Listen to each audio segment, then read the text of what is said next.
Alright, my time at Sandrock, the second live stream.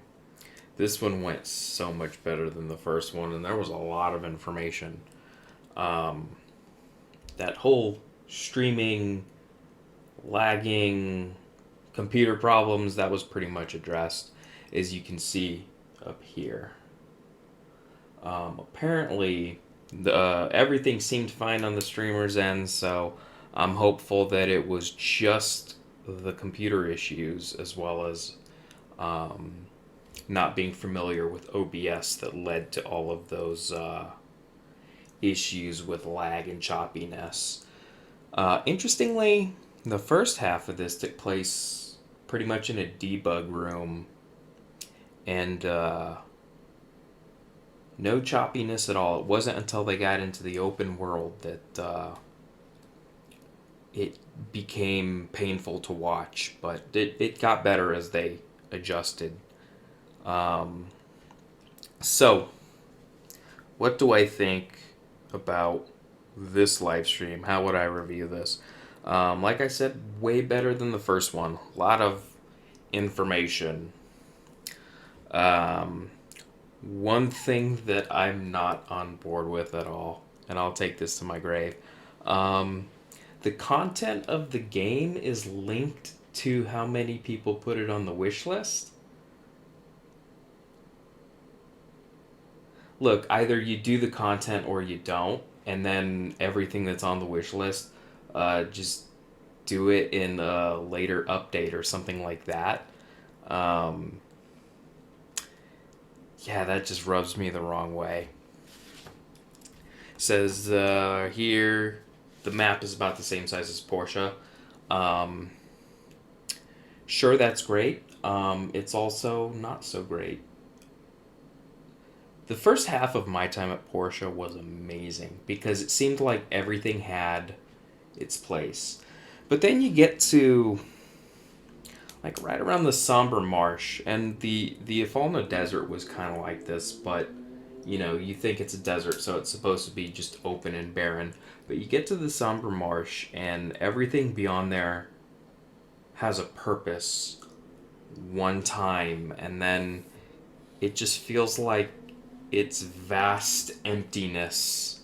And if half of your game is vast emptiness, that doesn't exactly make for great gameplay. So, um, I'm not overly excited about that. Um, Weapons, I think there's 5 different kinds of weapons. I won't list them all out because I have horrible memory. Weapons don't degrade or break, but it seemed like it was stated that your armor can in sandstorms. We also didn't get to see those sandstorms again. Um, I mean, you're really selling the sandstorm thing pretty hard. Either show us what it is or don't, or take it out, whatever. Um, it's just if there's something that's that important, then maybe explain it a little better. Combat's not tied to stamina, even though you do have a recharging stamina bar. So, um, stamina did come back. I think that stamina has an important role in my time at Porsche. Um, the combat, by far, was the worst part of my time at Porsche. It was so repetitive and so boring, and the reality is that that can largely be overlooked. I'm glad to see that there were some changes made to combat in my time at Sandrock, specifically the defense breaks. I think that it makes combat look marginally better and potentially more exciting. So I'll give you some points with that. That's a good change. Um,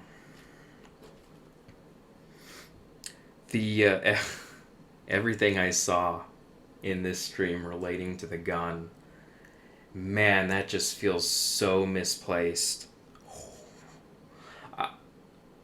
it just looks so weird in this game. But, you know, whatever. You do you. Um, multiplayer is completely different compared to the single player experience.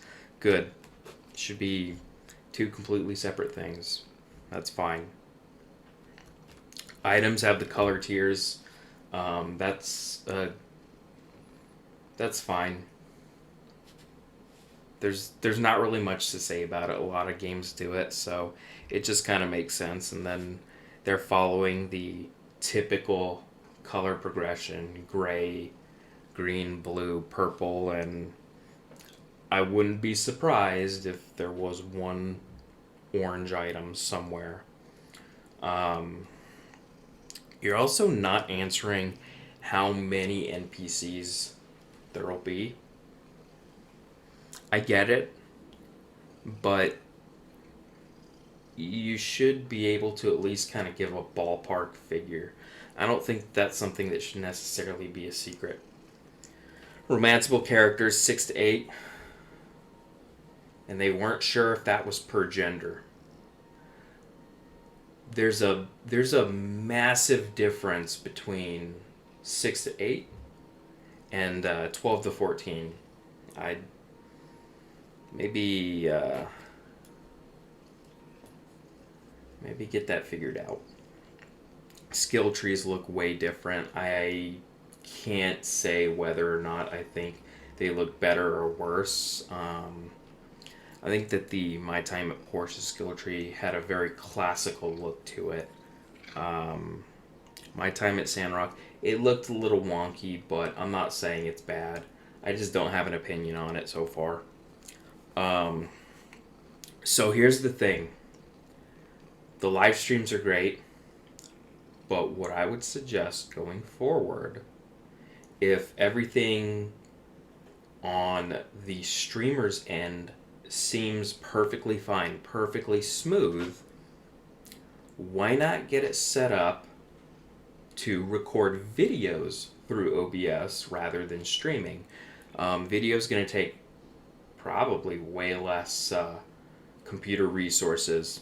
You're going to get out some good videos, and you're going to actually be able to show off what the game is capable of rather than, you know, this playing where it's so choppy. Like, it's so choppy. Make some videos, throw them on YouTube. But overall, I'm gonna say yeah, it was a better stream, and I hope to see even better streams. Still no word on when the game is going into early access. Again, I'm absolutely gonna buy it. Um, I'll be looking forward to whenever that is.